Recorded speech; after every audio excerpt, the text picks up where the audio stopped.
வணக்கம் மக்களே, இன்னைக்கு நம்ம எங்கே இருக்கோம் அப்படின்னா மதுரையில் குளமங்கலம் அப்படின்ற இடத்துல ஜோதி டர்னிங் பாயிண்ட் மதுபோதை மறுவாழ்வு சிகிச்சை மையத்திலிருந்து தான் பேசுகிறோம். இந்த சிகிச்சை மையத்தில் பார்த்தீங்கன்னா 3 months இல்லை 4 months நம்ம ட்ரீட்மெண்ட் கொடுத்து அவங்களுக்கு தங்கும் வசதி, அதுபோக சாப்பாடு, இது எல்லாம் கொடுத்து அவங்களுக்கு மெடிசன்ஸ் எல்லாம் சப்போர்ட் பண்ணி அவங்களுக்கு டைம் பாஸ் ஆகிறதுக்கு உண்டான கேரம் போர்டு, செஸ் போர்டு, இது மாதிரி போன்ற விளையாட்டுகள், அதுபோக ஆன்மீக ஈடுபாடு உள்ள அந்த விஷயங்கள் எல்லாமே செய்து கொடுத்து அவங்களுக்கு வந்து நல்ல ஆக்டிவிட்டியாக பிஸியாகவே இந்த நேரம் வச்சுக்கிறோம்.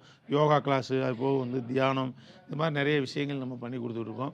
அது தொடர்ந்து வந்து இந்த மையத்தில் வந்து ட்ரீட்மெண்ட் எடுக்கணும்னா யாரெல்லாம் எடுக்கலாம்னா, அளவுக்கு அதிகமாக குடித்து அவங்க வாழ்க்கையை தொலைக்கிறவங்களுக்கு இந்த இடம் முக்கியமாக தேவைப்படும். மற்ற வகையில் அளவோடு குடிச்சிட்டு அவங்க சாகம் குடும்பம் நடத்திக்கிட்டு இருக்கிறவங்கள நம்ம குடியார லிஸ்ட்லேயே நம்ம சேர்க்குறதில்ல. குடியாரன் அப்படின்னா என்ன அப்படின்னா, அவர் குடிச்சிட்டு குடும்பம் நடத்த தெரியாத ஆள், குடிச்சிட்டு அவர் சமுதாயத்தில் சரியாக நடக்க தெரியாத ஒரு மனுஷன்தான் முழு குடியாரன். குடிக்கும்போது ஒரு மாதிரியும், குடித்த பெருட்டி ஒரு கேரக்டர் மாறுது அப்படின்னா அவர் குடியார லிஸ்ட்டில் நம்ம சேர்த்துடுறோம். அதே மாதிரி ஒரு ஆரம்ப காலத்தில் அவர் ஒரு குவார்ட்டரோ ஒரு கட்டிங்கோ குடிச்சிக்கிட்டு இருந்தவர் அந்த அளவு கூடி இன்றைக்குள்ள ஸ்டேஜுக்கு அவர் ஆப்படிக்கிறாரு, புல்லடிக்கிறாரு, நினச்ச நேரம்லாம் குடிக்கிறாரு அப்படின்னா அவர் குடியார லிஸ்ட்டில் சேர்க்குறோம். அது போக வந்து நைட் நேரத்தில் மட்டும் சாப்பிட்டு பழகினவங்க, திடீர்னு பகலில் சாப்பிட்டு பகலில் எந்த நேரம்னாலும் சாராயம் வாங்கி குடிக்கிறவங்கள குடியார லிஸ்ட்டில் சேர்க்குறோம். மற்ற அளவோடு குடிச்சிட்டு அழகாக குடும்பம் நடத்திட்டு என்ஜாய் பண்ணிட்டு போகிறவங்கள நாங்கள் குடியார லிஸ்ட்லேயே சேர்க்குறது இல்லை. அதனால் இந்த மையம் யாருக்கெல்லாம் தேவைப்படும்னா முழு குடியாரர்களுக்கு தான் தேவைப்படும் அப்படின்றத நான் தெரியப்படுத்திக்கிறேன். ஸ்க்ரீனில் நம்பர் கொடுத்துருக்கேன், அந்த நம்பருக்கு கால் பண்ணுங்கள். கால் பண்ணி மேலும் விவரங்களை நீங்கள் தெரிஞ்சுக்கங்க. இங்கே அட்மிட் பண்ணோம்னா என்ன ப்ரொசீஜர் அப்படின்றத நீங்கள் பார்த்து தெரிஞ்சுக்கங்க. சார் வணக்கம் சார். இன்றைக்கான கேள்வி என்னன்னு பார்த்தீங்கன்னா, அளவுக்கு அதிகமாக குடிக்கிறாங்கல்ல, அவங்க குடிக்கிறனால அவங்க ஃபேமிலி மெம்பர்ஸுக்கு எந்த அளவுக்கு ரொம்ப பாதிப்பாகுது? கரெக்டான கேள்வி. அதாவது அவங்க ஃபேமிலி மெம்பர்ஸ் எந்த அளவுக்கு பாதிக்குது அப்படின்னு கேட்குறாங்க. குடிக்கிற நபரை காட்டில் அவங்க ஃபேமிலி மெம்பர்ஸுக்கு தான் நிறையா பாதிப்பு ஏற்படுது.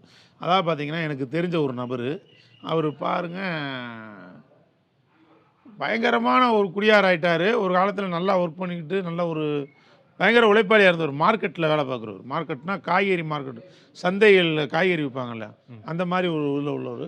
நல்லா சந்தைக்கு போவார். அவர் சொந்தமாக வேணா வச்சுருக்காங்க, அதிலே ஜாமானெல்லாம் போட்டு சந்தையில் போய் காய்கறி வியாபாரம் எல்லாமே பார்ப்பாங்க.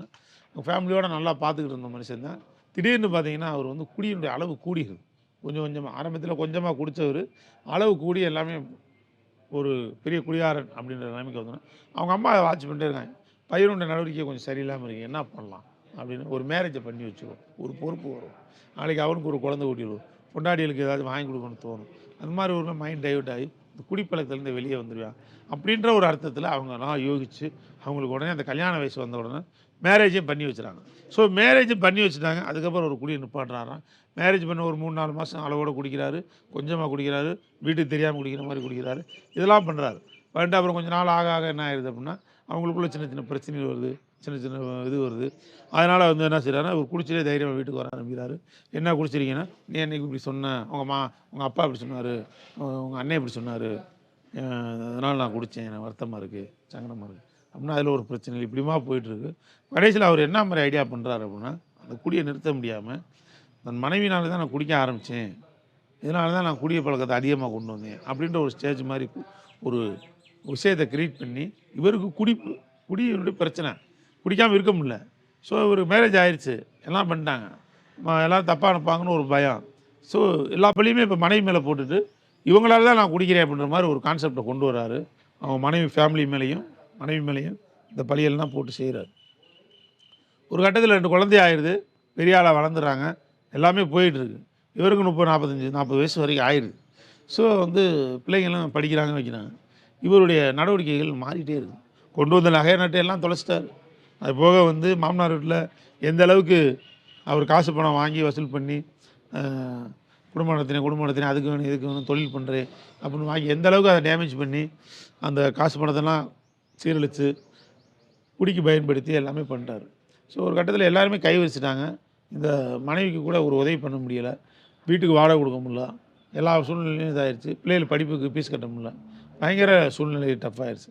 இதெல்லாம் பார்த்துட்டு அவங்க மனைவினால் அவங்க ஜீரணிச்சு இருக்க முடியலை. அவங்க உடனே அம்மா வீட்டுக்கு போயிடுறாங்க. போயிட்டு 2 பிள்ளைகளை வந்து அவங்கெல்லாம் வளர்ந்துக்கிட்டும் பார்த்துக்கிட்டும் விடுறாங்க. ஒரு பிள்ளைய இவருடைய அம்மா வீடு, அது மாமியார் வீட்டில் விட்டுட்டு போயிடறாங்க. ஒரு பிள்ளைய மட்டும் அவங்க கூட்டு போய் வளர்த்துக்கிட்டு இருக்காங்க. ஸோ இந்த மாதிரி போயிட்டுருக்கு. இப்போவும் என்ன அப்படின்னா அவர் குடிச்சிக்கிட்டு தான் இருக்கார். குடிச்சிட்டு பிரச்சனை பண்ணிவிட்டு அவங்க அம்மா வீட்டில் இருக்கார். அவங்க அம்மாவுக்கு மிகப்பெரிய டார்ச்சர் கொடுக்குறாரு. மனைவி போயிடுச்சு, என்னை சேர்த்து வைக்க மாட்டேங்க, அதை பண்ண மாட்டேங்க, இதை பண்ண. எத்தனை ட்ரிப்பு சேர்த்து வைக்கிறது? ஒரு ட்ரிப் சேர்த்து வைக்கிற, 2 விஷயம் பெரிய மனுஷன் சொல்லி எதாவது பண்ணலாம். திரும்ப குடிக்காமல் இருக்கணுமே, இருக்க முடியலை. ஸோ டெய்லி அடி அவங்க அம்மாவுக்கு, சண்டை, இந்த மாதிரி பண்ணிகிட்டு இருக்காரு. பண்ணி ரொம்ப ஒரு மோசமான நிலைமை பண்ணிட்டு இன்றைக்கி உள்ள அவங்க அம்மாவோட ஸ்டேஜ் கண்ணீர் வடிக்கிறாங்க. என்ன தெரியுமா? இந்த பையன் வந்து என்னை பார்த்தோன்னா அடிக்கிறான், காசு கொடுன்னு கேட்குறான், குடிக்க கொடுக்கலன்னா அடிக்கிறான், விரட்டி விரட்டி அடிக்கிறான். அவங்களுக்கு கிட்டத்தட்ட 60 வயசு ஆயிடுச்சு, இன்னும் உழைச்சி சாப்பிட்றாங்க, எல்லாம் பண்ணுறாங்க. இந்த பையன் ஆனால் இப்படி பண்ணிக்கிட்டு இருக்கான். வயசு 40 ஆயிடுச்சு. மனைவி கிட்ட வரக்கூடாது, வந்து ஊர் பக்கம் வந்து காலை ஒடிச்சு போயிருந்தாங்க.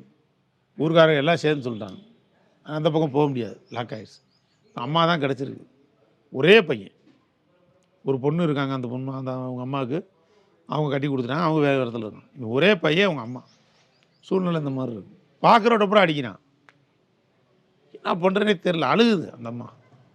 இப்போ என்ன பிரச்சனை ஆகிட்டு இருக்கு அப்படின்னா, ஒவ்வொரு ஊராக போகிறாங்க.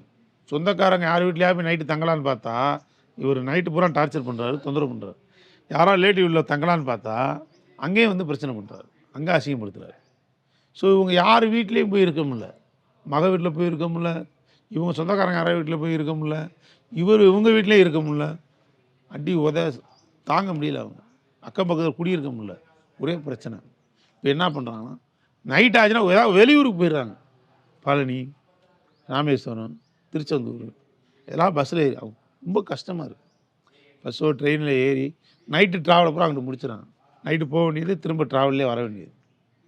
அதுக்கு 50, 100, 200 செலவானாலும் பரவாயில்லன்னு சொல்லி, ஏன்னா லேடிஸு பெரியவங்க இவங்க லாட்ஜில் ரூம் எடுத்தால் தங்க முடியும். அந்த மாதிரி மைண்ட் செட்லாம் அவங்களுக்கு கிடையாது.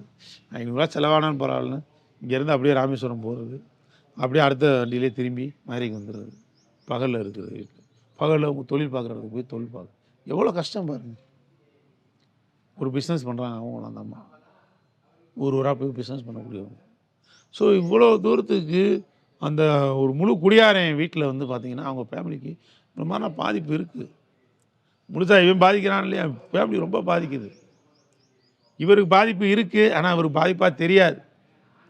குடிக்கிறான், அவன் சரியில்லை, இவன் சரியில்லை, அவன் சரியில்லை, இவன் சரியில்லை, என்னை இப்படி விட்டாங்க, அப்படி ஆக்கு இப்படி ஆக்கு அப்படி தான் சொல்கிறானே தவிர நீ சரியில்லைடான்றத அவன் ஒத்துக்கிறே மாட்டேறான். நான் குடிக்கிறேன், நான் சரியில்லைன்றதை ஒத்துக்கிற மாட்டேறான். ஸோ இந்த மாதிரி தான் போயிட்டுருக்கு. குடிக்கிற நபரை காட்டிலும் குடியாரருடைய குடும்பத்தாருக்கு பெரிய பாதிப்பு. கிட்டத்தட்ட 23 பேர் வரைக்கும் அதில் பாதிக்கிறாங்கன்னு சொல்லி ஆய்வு சொல்லுது. தயவு செய்து இரக்கமுள்ள பெண்கள், நீங்கள் பெண்களை பற்றி நான் சொல்லணும் அப்படின்னா, ஆண்டவனே இரக்க குணத்தோடு படைத்த பெண்கள் தான் இந்த பெண்கள். நான் சுருக்கமாக சொல்லுவேன், மற்றவங்களுக்கு உதவணும் அப்படின்ற ஒரு நோக்கத்திலே உள்ளவங்க. அதனால் எவ்வளோதான் கணவன்மாரோ இல்லை அவங்களோட பிள்ளைகளாக இருந்தாலும் சரி, தொந்தரவோ இம்சையை கொடுத்து இந்த குடிப்பழக்கத்துக்கு ஆளானவனை நீங்கள் தயவு செய்து கைவிட்டுறாங்க. ஏதாச்சும் ஒரு முயற்சி எடுங்க.